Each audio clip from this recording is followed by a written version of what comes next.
Good morning everyone. आज हम अपने इस UPSC civil service test series में देखेंगे सेट नंबर 21।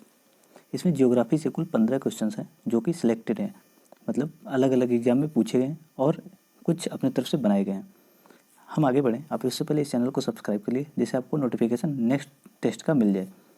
पीडीएफ के लिए आपको करना ये है, टेलीग्राम पर जाकर आप सर्च कीजिए कोर्सेरा यूपीएससी और इसे ज्वाइन कर लीजिए, या फिर डायरेक्ट डिस्क्रिप्शन में लिंक दिया हुआ है उससे भी आप क्लिक करके ज्वाइन कर सकते हैं। चलिए आज का पहला क्वेश्चन देखते हैं। पहला क्वेश्चन कह रहा है स्वच्छ और धूप युक्त आकाश आमतौर पर संबंधित है, तो ये बताइए किससे संबंधित है। पहला कह रहा है उच्च दाब वाले क्षेत्र से, दूसरा कह रहा है निम्न दाब वाले क्षेत्र से, सी कह रहा है उच्च दाब में उतार चढ़ाव वाले क्षेत्र से, डी कह रहा है उपयुक्त में से कोई भी नहीं। उम्मीद है सभी लोगों ने अपना आंसर लगा लिया होगा। जिन लोगों ने इसमें लगाया उच्च दाब वाला क्षेत्र तो बिल्कुल सही है उनका। क्यों उच्च दाब वाला क्षेत्र, तो बताइए। देखिए होता क्या है, स्वच्छ आकाश और धूप युक्त कह रहा है, धूप युक्त रहेगा। अगर मान लीजिए बादल है तो आप लोगों ने देखा होगा कि यहाँ से दीर्घ तरंग के रूप में ऊष्मा बाहर रिलीज होता है। अगर बादल होगा तो ये रिलीज होकर इसमें टकरा के वापस चला आएगा, जिससे ऊष्मा मतलब स्वच्छ आकाश थोड़ी रहेगा। तो स्वच्छ आकाश होने के लिए ज़रूरी ये है कि बादल ना रहे। अब बादल रहेगा तो मतलब क्या होगा, लो प्रेशर रहेगा, तभी तो ऊपर जाएगी ऊष्मा के बाद फिर बादल बनेंगे। आप लोगों ने देखा पढ़ा होगा कि जब हीट ऊपर जाता है तो संघनित होकर के बादल का निर्माण करता है। तो यूँ ऐसे भी समझ सकते थे। तो लो प्रेशर वाले जोन में नहीं हो सकता है स्वच्छ आकाश, साफ आकाश लो प्रेशर में नहीं हो सकता, ये हाई प्रेशर वाले जोन में ही होगा। क्योंकि लो प्रेशर जहाँ होता है, अभी ऐसे दूसरे तरीके से इसको समझा रहे हैं आपको। आप लोगों ने अपने वहाँ जून में देखा होगा बारिश होता है। क्यों होता है, क्योंकि हमारे वहाँ लो प्रेशर बनता है और मेडागास्कर के पास हाई प्रेशर बनता है। तो उस समय क्या होता है, मतलब बादल हमेशा छाए रहता है ना आसमान में, तो ये चीज़ें आपको हट जाती, आप कट कर सकते, ये सॉल्व कर सकते थे। या आप यहाँ पे एक्सप्लेनेशन देखना हो तो देख सकते हैं। चलिए अगला क्वेश्चन देखते हैं। अगला क्वेश्चन कह रहा है किसी क्षेत्र की जलवायु और मौसम काफ़ी हद तक निर्भर करता है, किस पे निर्भर करता है आपको ये बताना है। पहला कह रहा है भूमध्य रेखा से दूरी, दूसरा कह रहा है समुद्र तल से ऊंचाई, तीसरा कह रहा है अंतर्राष्ट्रीय तिथि रेखा से दूरी, चौथा कह रहा है प्रमुख जलीय निकायों से निकटता। तो बताइए इनमें से कौन सा कथन सही है। उम्मीद है सभी लोगों ने अपना आंसर लगा लिया होगा। अगर हम देखें इसको तो पहला कह रहा है भूमध्य रेखा से दूरी, तो बिल्कुल सही है। दूसरा कह रहा है समुद्र तल से ऊंचाई, तो ये भी अच्छा सही है। अगर देखें अंतर्राष्ट्रीय तिथि रेखा से दूरी, तो ये सही नहीं है क्योंकि इससे कोई इसका संबंध नहीं बनता है। अगर चौथा देखें प्रमुख जल निकायों से निकटता, तो ये सही है। 1 2 4 जिसमें भी है वो सही है। डी है, डी में 1 2 4 है तो वो सही है। जिन लोगों ने डी लगा रखा था उनका बिल्कुल सही है। अब यहाँ पे एक्सप्लेनेशन दिया हुआ है, आप समझ सकते हैं इसको। जैसे कि भूमध्य रेखा से दूरी, ये सारी चीज़ें आपको पढ़ना हो तो पढ़ लीजिए, एक बार फिर समझा देते हैं हम। मान लीजिए भूमध्य रेखा से दूरी, इक्वेटर पे आप लोगों ने देखा पढ़ा होगा कि यहाँ पे मतलब सूर्य के प्रकाश सीधा मतलब चमकता है सूर्य, इसलिए हीट ज़्यादा रहता है। यहाँ पे हवाएँ ऊपर उठती हैं, तो ये चीज़ें आप जानते हैं। अन्य चीज़ें देख लेते हैं, यहाँ इसके आसपास उष्ण और उपोष्ण क्षेत्र वाले में ज़्यादा ही सूर्य का प्रकाश पड़ता है। और अन्य चीज़ें देखो तो ऊंचाई मान लीजिए, जैसे जैसे हम ऊपर बढ़ते हैं 100 मीटर के बाद, आप लोगों ने पढ़ा होगा बुक में कि 1 किलोमीटर के बाद लगभग कितनी तापमान गिरता है, 100 मीटर के बाद 0.6 तापमान गिर जाता है। तो ये चीज़ें आप जानते ही हैं। अन्य चीज़ें यहाँ पे देखें तो बड़ी झील निकायों को यूँ समझिए कि आपके हवा मतलब घर है जो आपके पास उसके समुद्र के किनारे है, तो यहाँ से जो हवाएं चलेंगी तो अपने साथ ऊष्मा लेकर के ग्रहण करके जल वाष्प ग्रहण करके आएंगी, तो आपके वहाँ का तापमान क्या होगा, उसका प्रभाव पड़ेगा। यूँ दूसरे तरीके से देखें तो समुद्री धाराएँ करंट, ओशियनिक करंट जो होता है, तो अगर इधर से हीट वेव चल रही है तो आपके वहाँ का तापमान बढ़ा देंगे, अगर कोल्ड वेव चल रही है तो आपके वहाँ का तापमान गिरा देंगे, कम कर देंगे। तो उनका भी प्रभाव पड़ता है, बड़ी झीलों का या फिर यूँ कर ले समुद्री धाराओं का, इन सब का भी प्रभाव पड़ता है किसी क्षेत्र के तापमान पे। ये सारी चीज़ें आपको समझ में आ गया हो। चलिए अगला क्वेश्चन देखते हैं।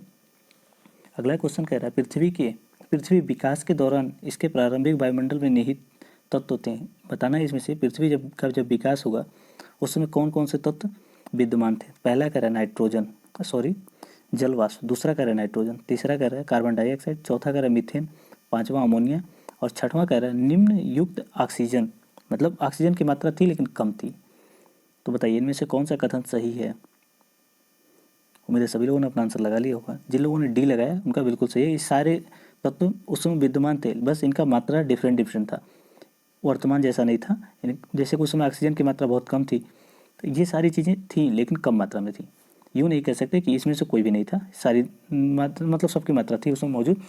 तो यहाँ देख सकते हैं आप, जैसे कि अब मतलब जब पृथ्वी का उत्पन्न हुई, फिर धीरे धीरे ठंडा हुई, जो गैस थे वहाँ विद्यमान जलवाष्प वो ऊपर उठे, फिर से बादल बना, बारिश हुआ, तो धीरे धीरे पौधे बने, ऑक्सीजन की मात्रा, सारे गैसों की मात्रा बदली, कार्बन डाइऑक्साइड की मात्रा थोड़ी सी कम हुई। जब पौधे थे उत्पन्न हुए तो ये कल मतलब यूँ कहें तो प्रकाश संश्लेषण के द्वारा इन्होंने ऑक्सीजन को रिलीज किया और वायुमंडल में ऑक्सीजन की मात्रा बढ़ी धीरे धीरे, और अन्य गैसों की मात्रा डिक्रीज हुई, ऑक्सीजन की मात्रा और कुछ अन्य गैसों की मात्रा इंक्रीज हुई। तो ऐसे समझ सकते हैं। चलिए अगला क्वेश्चन कह रहा है किसी विशेष क्षेत्र में तापमान को प्रभावित करने वाले कारक क्या क्या हो सकते हैं। अभी हमने देखा था वहाँ का किसी क्षेत्र के तापमान को निर्धारित करने वाले कारक कौन कौन से होते हैं। तो अभी यहाँ देखना है कि प्रभावित कौन कौन से कारक करते हैं। पहला कह रहा है ये कि भूमंडलीय एवं स्थलीय स्थानीय पवनों का परिसंचरण। दूसरा कह रहा है ध्रुवीय एवं भूमध्य रेखीय क्षेत्रों से दूरी। तीसरा कह रहा है महासागरीय तरंगों का संचलन। चौथा कह रहा है क्षेत्र की ऊंचाई। बताइए इनमें से कौन सा कथन सही है। उम्मीद है सभी लोगों ने अपना आंसर लगा लिया होगा। और जिन लोगों ने यहाँ पे थोड़ा सा नोटिस किया होगा, यहाँ पे तरंग तरंग और आप ये बताइए ओशियनिक वेव और करंट में क्या डिफरेंट होता है। देखिए जो वेव होता है, तरंग ऐसे ऊपर जल की धारा चलती है, ये जल को एक जगह से दूसरी जगह विस्थापित नहीं करते हैं, जबकि ओशियनिक करंट जो होता है वो एक जगह से दूसरी जगह जल को विस्थापित करता है। यूँ जल जब विस्थापित होता है तो ऊष्मा भी विस्थापित होती है। तो हम इसको कट कर सकते हैं क्योंकि यहाँ तरंग लिखा हुआ है, न कि धाराएं लिखा है। समसागरीय धाराएं नहीं लिखा है, तरंग लिखा है। तरंग आप जानते हैं, जैसे कि आपको मान लीजिए इतना बड़ा तालाब है, अब यहाँ पत्थर जब फेंकेंगे तो कुछ इस तरह का चारों तरफ तरंग निकलेगी। तो ये तरंग है, ये जल को विस्थापित नहीं करता है, केवल ऊपर ही ऊपर लहरें चलती हैं इसमें, ना कि जल विस्थापित है। जब जल विस्थापित नहीं होगा तो उस हीट भी इधर उधर शिफ्ट नहीं होगा। तो तीसरा कट जाएगा। तीसरा जैसे ही आप कट करेंगे तो आप आंसर पर जा सकते थे, सॉरी। तीसरा आप जैसे ही कट करेंगे तो बी सी डी कट जाएगा, ए इसका सही आंसर मिल जाएगा आपको। बाकी सारे कारक हमने पहले डिस्कस कर रखा है, ऊंचाई भी पढ़ कर रखा है, भूमध्य रेखा या ध्रुवों से दूरी भी कर रखा है, और भूमंडलीय पवनों या स्थानीय पवनों का भी कर सकते। चिनूक का नाम सुने होंगे आप, अमेरिका में चलता है, तो उसके द्वारा भी कर सकते हैं। हमारे वहाँ यूँ समझ ले कि लू का नाम ले लीजिए, लू का नाम सुने होंगे सभी लोग, तो वो चलता है तो क्या होता है, किसी क्षेत्र में तापमान बढ़ा देता है। तो आप ऐसे भी इसको समझ सकते थे इन तरीक़ों से। तो जिन लोगों ने इसमें लगा रखा था ए, उनका बिल्कुल सही है। चलिए अगला क्वेश्चन देखते हैं। यहाँ एक्सप्लेनेशन दिया हुआ है, जो हमने आपको समझाया वही चीज़ दिया हुआ है। अन्य कारक भी दिए हुए हैं, यहाँ पे देख लीजिए, थोड़े से लवणता वगैरह के बारे में भी बताया होगा, देख लीजिए, यहाँ पे सारी चीज़ें दी हुई हैं, देख लीजिएगा। चलिए अगला क्वेश्चन देखते हैं। अगला क्वेश्चन है निम्नलिखित किन कारणों से को हिमालय में लगातार भूस्खलन और भी हिमस्खलन के लिए जिम्मेदार ठहराया जा सकता है। तो बताना इसमें से क्या कारण है कि हिमालय में लगातार भूस्खलन और हिमस्खलन होते हैं, किन के कारण। पहला कथन कह रहा है हिमालय विवर्तनिकी रूप से स्थिर है। दूसरा कह रहा है वे ज़्यादातर अवसादी चट्टानों एवं असंगठित निक्षेपों से निर्मित होते हैं। तीसरा कह रहा है ढाल बहुत तीक्ष्ण होता है। तो बताइए इनमें से कौन सा कथन सही है। उम्मीद है सभी लोगों ने इसमें आंसर लगा लिया होगा। सभी लोगों ने, ज़्यादातर लोगों ने डी लगाया होगा, जो कि गलत है। इसमें डी आंसर सही नहीं है। क्यों सही नहीं है, क्योंकि यहाँ कह रहा है पहले कथन में हिमालय विवर्तनिकी रूप से स्थिर है, जो कि गलत हो जाता है। स्थिर मतलब यहाँ पे विवर्तनिकी नहीं होता है, और अस्थिर मतलब विवर्तनिकी होता है, तो इसलिए यहाँ पे ये गलत हो जाता है। जैसे ही आप ये गलत को छांट लेंगे आपका आंसर सी निकल जाएगा। बाकी सारी चीज़ें यहाँ सही हैं। वे ज़्यादातर अवसादी चट्टानों एवं असंगठित निक्षेपों से निर्मित है, तो ये बिल्कुल सही है। ढाल तीक्ष्ण है, तो ये भी सही है। 2 और 3 सही था इसका। जिन लोगों ने सी लगाया था उनका बिल्कुल सही है, जिन लोगों ने डी लगा रखा था उनका गलत हो गया। चलिए अगला, यहाँ पे देखिए एक्सप्लेनेशन दे रखा है, वही सारी चीज़ जो हमने आपको समझा दिया। अगला क्वेश्चन है भूकंप तरंगों के संबंध में निम्नलिखित कथनों पर विचार कीजिए। पहला कथन कह रहा है पी तरंगे एस तरंगों की तुलना में तेजी से गति करती हैं। दूसरा कथन कह रहा है पी तरंगे केवल ठोस माध्यम से यात्रा करती हैं, मतलब गमन करती हैं, जबकि एस तरंगे ठोस तरल दोनों माध्यमों में गमन करती हैं। तीसरा कथन कह रहा है भूगर्भीय तरंगों की तुलना में धरातलीय तरंगें अधिक विनाशकारी होती हैं। तो बताइए इनमें से कौन सा कथन सही है। उम्मीद है सभी लोगों ने अपना आंसर लगा लिया होगा, और इसमें जो चीज़ गलत है उसको आप लोग सभी लोग नोटिस कर लिए होंगे। इसमें जिन लोगों ने लगाया है 1 और 3 उनका बिल्कुल सही है, क्योंकि यहाँ पे दिया हुआ पी तरंगे केवल ठोस माध्यम में गमन करती हैं और यस तरंगे ठोस तरल दोनों में करती हैं, तो ये उल्टा हो गया है। यहाँ अगर पलट देंगे इन दोनों को तो सही हो जाएगा। और ये एक चीज़ और याद रखिएगा, पी तरंग है जो गैसों में भी गमन करता है, ठोस द्रव गैस तीनों में कर लेता है जो पी तरंग है, जबकि यस तरंग है वो केवल ठोस में गमन करता है, न कि द्रव और गैस में नहीं करता है। तो ऐसे आप कट कर सकते थे। जिन लोगों ने लगा रखा है बी, उनका बिल्कुल सही है। आप यहाँ पे देख के समझ सकते हैं। जैसे कि दिया है, भूकंपीय तरंगें मूल रूप से दो प्रकार की होती हैं। तो सबको पता होगा ये, एक होता है मतलब भूगर्भीय तरंगें और दूसरा होता है सरफेस वेव, मतलब स्थलीय तरंगें जो ऊपर चलती हैं। आप ये चीज़ समझ रहे हैं। अन्य चीज़ें अगर इसमें देखना हो तो भूकंपीय तरंगें जो होती हैं वो मतलब केंद्र जहाँ से ऊर्जा मुक्त होती है उसके दौरान पृथ्वी पर छोड़िए ये सब चीज़ें, एक्सप्लेन यहाँ डिटेल पढ़ेंगे तो ज़्यादा टाइम लगेगा, मैं आपको जल्दी जल्दी समझा दे रहा हूँ। पृथ्वी जहाँ से मतलब भूकंप तरंगें उत्पन्न होती हैं तो असतह पर सबसे पहले कौन सी तरंग आती है, तो पी आती है, उसके बाद एस आती है, फिर एल आता है। ये चीज़ आप याद रखिएगा। दूसरा चीज़ इसमें याद रखिएगा, यहाँ पे पी जो तरंग है ठोस द्रव गैस तीनों में चलेगी।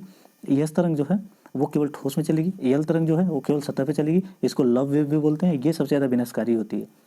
उम्मीद है आपको ये सारी चीज़ें समझ में आ गई होगी। इतने ही से वहाँ पे आंसर दिए जा सकते थे। चलिए अगला क्वेश्चन देखते हैं। अगला क्वेश्चन कह रहा है भूकंप और ज्वालामुखी संबंध में निम्नलिखित कथनों पर विचार कीजिए।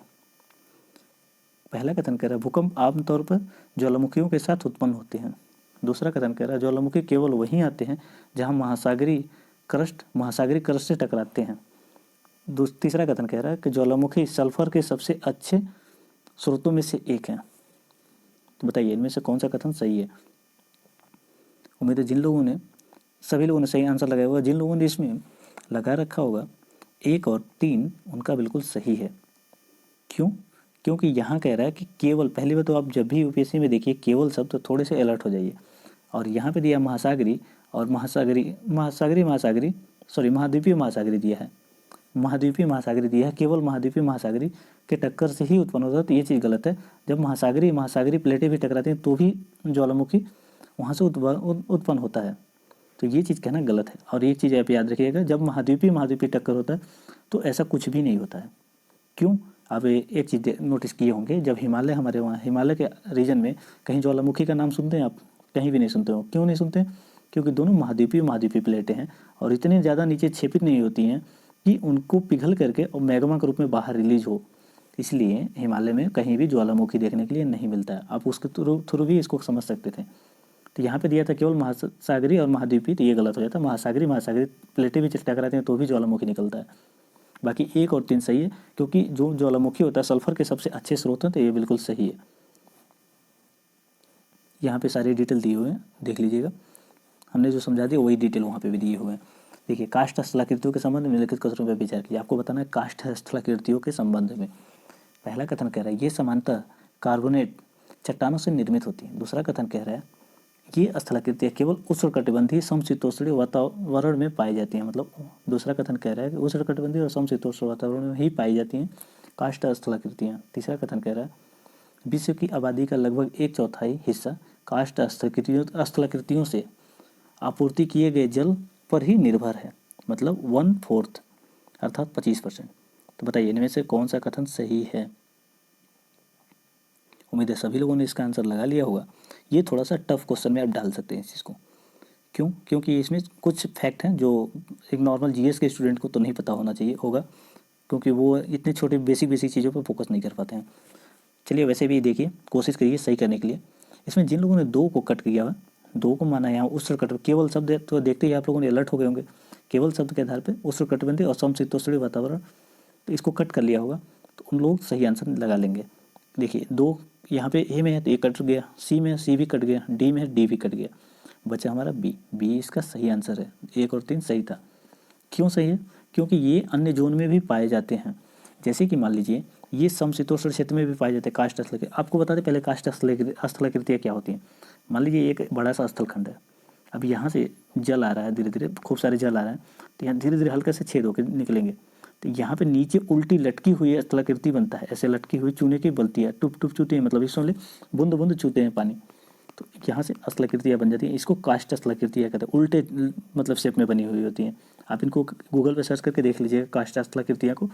ये जल को एक तरह का फिल्टर भी करती हैं जल को, तो ऐसे समझ सकते हैं। यहाँ देखिए ये उष्णकटिबंधीय समशीतोष्ण अल्पाइन ध्रुवीय क्षेत्रों तक पाई जाती हैं काष्ठ स्थलाकृतियाँ। और ये चीज़ याद रखिएगा 1/4 अर्थात 25% दुनिया की जनसंख्या को इन्हीं के जल से आपूर्ति होती है। ये जिस जल को फिल्टर करते हैं उसी से 25% जनसंख्या मतलब जल की आपूर्ति करती है। चलिए अगला क्वेश्चन देखते हैं। अगला क्वेश्चन कह रहा है बैडलैंड स्थलाकृतियों के बारे में निम्नलिखित कथनों पर विचार कीजिए। पहला कह रहा है ये कठोर पुरातन ग्रेनाइट चट्टानों पर डाली पर उपस्थित होते हैं। दूसरा कह रहा है कथन तीक्ष्ण ढाल और न्यूनतम वनस्पति वाला होता है, इनकी विशेषता है ये तीक्ष्ण ढाल और न्यूनतम वनस्पति का होना है, इनकी विशेषता है। तीसरा कथन कह रहा है कि वेटलैंड क्षेत्र में कैनियन, घाटी और नलिकाएं, बूटी एवं मेसा आदि सामान्य हैं, मतलब यहाँ ये सारे दिखे जा सकते हैं। तो बताना इनमें से कौन सा कथन सही है। ये भी क्वेश्चन टफ में आप डाल सकते हैं, मतलब हार्ड इसको मान सकते हैं। चलिए बताइए इनमें से कौन सा कथन सही है। इसमें जिन लोगों ने लगाया है सी उनका बिल्कुल सही है। ये कह रहा है कि ग्रेनाइट में पाई जाती हैं, तो जो कि गलत है। दूसरा तीसरा कथन बिल्कुल सही है। ये तीसरे ढाल और न्यूनतम वनस्पति वाले रीजन होते हैं। आप यहाँ देख के महसूस कर सकते हैं। देखिए कैसे क्षेत्र है, यहाँ से आपको देख के समझ में आ रहा होगा कि ये क्षेत्र कैसे होते हैं। ये वेटलैंड मतलब खराब जमीन होते हैं, जहाँ पे कृषि नहीं की जा सकती, शुष्क क्षेत्र होते हैं। वायु, जल, चट्टानों, मृदा बड़े पैमाने पर क्षरण कर चुके रहते हैं, मतलब हवाओं से भी क्षरण यहाँ होता है, वायु के द्वारा होता है, और यूँ तो धूप और ठंड के द्वारा भी क्षरण यहाँ होता रहता है। ये सारे प्रभाव डालते हैं। सामान्यतः ये तीक्ष्ण ढाल वाले होते हैं। तो आप यहाँ देख सकते हैं अचानक बहुत ज़्यादा ढाल है। न्यूनतम वनस्पतियाँ, कहीं आपको पेड़ पौधे दिख रहे हैं, यहाँ कोई भी नहीं दिख रहे होंगे। और देखिए अन्य चीज़ें यहाँ देखें तो उच्च अपवाह क्षेत्र होते हैं, जैसे कि इसमें कैनियन, घाटी और नलिका, बूटी, मेसा, ये सब सारे सामान्यतः देखने के लिए मिलते हैं यहाँ। इसलिए इसका आंसर सही था सी। जिन लोगों ने सी लगाया था उनका बिल्कुल सही है, वो अपना सही में काउंट कर लेंगे। चलिए अगला क्वेश्चन देखते हैं। अगला क्वेश्चन कह रहा है निम्नलिखित कथनों पर विचार कीजिए। एक कह रहा है मोरेन हिमनद की सतह पर अपर्दित मृदा और चट्टानों का संचित मलबा है और हिमनद के साथ साथ प्रवाहित होते हैं। दूसरा कथन कह रहा है लोयस एक प्रकार की तलछट है जो विश्व के कुछ हिस्सों में उपजाऊ शीर्ष मृदा का निर्माण करती है, मतलब बहुत ही उपजाऊ क्षेत्र का निर्माण करती है। ये कथन कह रहा है दूसरा। बताइए इनमें से कौन सा कथन सही है। उम्मीद है सभी लोगों ने अपना आंसर लगा लिया होगा। जिन लोगों ने सी लगाया उनका बिल्कुल सही है। मोरन आप लोगों ने घर बनते हुए देखे, कंस्ट्रक्शन, वहाँ पे देखे होंगे मोरन एक बालू होता है, उसी को कहते हैं मोरन। उस तरीके से आप कर सकते हैं अगर देखे होंगे तो। देखिए आप यहाँ देखिए हिमालय से आ रही है नदियाँ, तो ये हिमनद के साथ साथ कुछ छोटे छोटे कण लेके आती हैं और धीरे धीरे कण जमते जाते हैं, नदियाँ पीछे हटती चली जाती हैं, तो इनको निकाला जाता है। और ये बहुत महंगे बिकते भी हैं, मतलब बहुत नहीं कह सकते लेकिन महंगे बिकते हैं। इनका कंस्ट्रक्शन में बहुत व्यापक उपयोग होता है। मोरन हिमनद की सतह पर अपर्दित मृदा होते हैं और ये चट्टानों का संचित लंबवत करते हैं। मतलब मलबा होता है, ये जो छोटे छोटे कंकड़ चट्टान होते हैं उन्हीं का मलबा होता है। और दूसरा चीज़ देखिए जो लोयस होता है एक प्रकार का तलछट है। जैसे कि हमारे वहाँ आप लोग उत्तर भारत में सुने होंगे नदियों के द्वारा लाए गए अवसाद जो होते हैं उनसे बना हुआ है उत्तर भारत का क्षेत्र, तराई रीजन। वैसे यहाँ पे लोयस भी है, यहाँ पे देखिए लोयस, ये भी होता है क्या, तलछट, और ये काफ़ी ज़्यादा उपजाऊ होता है। उम्मीद है आपको समझ में आ गया होगा। चलिए अगला क्वेश्चन देखते हैं। अगला क्वेश्चन कह रहा है निम्नलिखित में से किस भौगोलिक विशेषता की सबसे कम औसत ऊंचाई होती है। अब बताइए इनमें से कौन सा ऐसा विशेषता है, मतलब किसके बारे में बता रहा है कि जिसकी सबसे कम ऊंचाई होती है उसकी। इनमें से पहला कह रहा है मैदान की, दूसरा कह रहा है डेल्टा की, तीसरा कह रहा है पठार की, दूसरा कह रहा है द्वीप की। उम्मीद है सभी लोगों ने अपना आंसर लगा लिया होगा। जिन लोगों ने इसमें लगाया है अपना डेल्टा, उनका बिल्कुल सही है। क्यों डेल्टा है आप लोग जानते होंगे। मान लीजिए इतना बड़ा मैं महाद्वीप बना रहा हूँ, ये महाद्वीप हो गया अपना, और नदियाँ यहाँ से बह के आएंगी, तो डेल्टा मतलब इस महाद्वीप की ऊंचाई के अकॉर्डिंग नीचे ही बनाएंगी ना, इतना बड़ा डेल्टा रीजन हो गया। तो ऐसे आप समझ सकते थे इस चीज़ को कि डेल्टा होता है इन सब के तुलनात्मक रूप से नीचे क्षेत्र में होता है, ये ढाल वाले क्षेत्र में होता है, न कि स्थलखंड से ऊंचाई पर। स्थलखंड से ऊंचाई होगा तो नदियाँ यहाँ डेल्टा नहीं बना पाएंगी। तो ये इन सब में सबसे ज़्यादा कम ऊंचाई पर होता है डेल्टा। तो ऐसे समझ सकते हैं। द्वीप देखें तो द्वीप भी इससे कहीं ऊंचा होता है डेल्टा से। तो चलिए उम्मीद आपको समझ में आ गया होगा। आप यहाँ से भी समझ सकते हैं, हमने यहाँ पे फिगर लगा रखा है कि डेल्टा सबसे नीचे वाले रीजन होते हैं इन सब की तुलना में। चलिए अगला क्वेश्चन है। अगला क्वेश्चन का निम्नलिखित कथनों पर विचार कीजिए। सॉरी यहाँ एक दो हमने नहीं लगा पाया। पृथ्वी की क्रस्ट का घनत्व मेंटल से अधिक है। दूसरा कथन कह रहा है कि पृथ्वी का आंतरिक कोर ठोस अवस्था में है। तो बताइए इनमें से कौन सा कथन सही नहीं है। उम्मीद है सभी लोगों ने आंसर लगा लिया होगा। पहला कथन जहाँ कह रहा है कि पृथ्वी की क्रस्ट का घनत्व मेंटल से अधिक है, तो ये आपको कितने लोगों को सही लग रहा है। ज़्यादातर आप लोगों में से इनको गलत माने होंगे। जिन लोगों ने गलत माना उनका बिल्कुल सही है ये, क्योंकि ये गलत है। अगर दूसरा कथन देखें तो पृथ्वी का आंतरिक कोर ठोस अवस्था में, तो ये बिल्कुल सही है। जैसे ही हम 2 को सही मान लेंगे तो ए कट जाएगा, सी और बी तो कट गया। पहला हमें इसमें गलत सही नहीं है पूछा था, तो ए हमें मिल गया, सही नहीं है। ए जिन लोगों ने लगाया था उनका बिल्कुल सही है। देखिए जो मेंटल है उसका घनत्व तो कितना है, 3.4 है, और ये क्रस्ट से ज़्यादा डेंस है, इसकी डेंसिटी ज़्यादा है। तभी तो आप लोगों ने सुना होगा टेक्टोनिक, मतलब यूँ कहें तो वैगनर की थ्योरी में पढ़ा होगा आप लोगों ने पढ़ रखा होगा कि जब महाद्वीप, ये समझ क्रस्ट मेंटल पे सियाल और सियाल सीमा पे तैरता है। तो कैसे तैरता है, सियाल जो है वो हल्का है सीमा से, और सीमा की डेंसिटी हाई है। तो ऐसे भी आप समझ सकते थे इसको। पृथ्वी का बाहरी जो कोर होता है वो तरल अवस्था में होता है, और आंतरिक कोर ठोस अवस्था में होता है, जिसमें निकेल और लोहा होता है, जिसको नीफे भी कहते हैं। चलिए अगला क्वेश्चन देखते हैं। अगला क्वेश्चन है मतलब यहाँ पे सूचना दी हुई है, निम्नलिखित स्रोतों में से कौन सी सूचना है जिसके पृथ्वी के आंतरिक भाग की जानकारी मिलती है। प्रत्यक्ष स्रोत माने जाते हैं, पृथ्वी के आंतरिक भाग की जानकारी के संबंध में प्रत्यक्ष स्रोत माना जाता है। इनमें से कौन सा है जिसको प्रत्यक्ष रूप से मान सकें। पहला कह रहा है खनन क्षेत्रों में ड्रिलिंग परियोजना, दूसरा कह रहा है ज्वालामुखी विस्फोट, तीसरा कह रहा है पृथ्वी पर पहुंचने वाले उल्काएं, और चौथा कह रहा है गुरुत्वाकर्षण। तो मेरे सभी लोगों ने सही आंसर लगा लिया होगा। इसमें जिन लोगों ने लगाया है सी, उनका बिल्कुल सही है, क्योंकि आप खुद सोचिए, देखिए उल्का पिंड क्या है, यह पृथ्वी का हिस्सा है, बिल्कुल भी नहीं है। गुरुत्वाकर्षण बल, ये क्या पृथ्वी की आंतरिक जानकारी पूर्णतः सही देगा, ये भी नहीं कह सकते हैं। अगर आप ड्रिल करके पृथ्वी के अंदर देखेंगे तो आपको सही जानकारी मिलेगी। अगर आप ज्वालामुखी, पृथ्वी के अंदर से निकला मैग्मा, उसको देखेंगे तो भी आपको सही जानकारी मिलेगी। तो 1 और 2 सही था, जिन लोगों ने सी लगाया था उनका बिल्कुल सही है। बाकी यहाँ पे दिया हुआ है प्रत्यक्ष स्रोत कौन कौन से होते हैं, अप्रत्यक्ष स्रोत कौन कौन से होते हैं, आप ऐसे समझ सकते हैं। यहाँ पे देखिए अप्रत्यक्ष स्रोत तो जरूरी है, आपको ध्यान रखिए। तो प्रत्यक्ष स्रोत आप खुद समझ सकते हैं, लेकिन अप्रत्यक्ष स्रोत देख लीजिएगा। गुरुत्वाकर्षण, चुंबकीय क्षेत्र, भूकंपी गतिविधियाँ, ये सारे अप्रत्यक्ष स्रोत हैं। या फिर यहाँ पे जोड़ लीजिए उल्का पिंड, ये सभी अप्रत्यक्ष स्रोत हैं। प्रत्यक्ष स्रोत आप खुद समझ के देख सकते हैं। जो चीज़ों को हम डायरेक्ट देखें, ड्रिल करके देख लें, या फिर मतलब यूँ कह लें लावा पृथ्वी के जो उसको क्या कहते हैं वॉल्केनो, तो उसके थ्रू भी कर सकते हैं आप। ज्वालामुखी निकल रहा है तो उससे उसके लावा को भी अध्ययन करके आप पता कर सकते हैं। चलिए अगला क्वेश्चन है, पृथ्वी की सबसे पतली परत कौन सी है। आपको ये बताना है पृथ्वी की सबसे पतली परत कौन सी है। ए कह रहा है मेंटल, दो बी कह रहा है क्रस्ट, सी कह रहा है कोर, और डी कह रहा है आंतरिक कोर। उम्मीद है सभी लोगों ने अपना आंसर लगा लिया होगा। और इसमें जिन लोगों ने लगाया है बी क्रस्ट, उनका बिल्कुल सही है। क्रस्ट सबसे पतली परत है पृथ्वी की। आप यहाँ पे देख के अंदाज़ा लगा सकते हैं कि क्रस्ट पृथ्वी की सबसे पतली परत है, ठीक। और महासागरीय क्रस्ट जो होता है, देखिए मान लीजिए कि हम यूँ कहें क्रस्ट इतना मोटा है, ठीक, तो ऐसे कर लेंगे क्योंकि यहाँ पे ओशियन इसको मान लीजिए, महासागर मान लीजिए, तो थोड़ा सा नीचे होगा ना।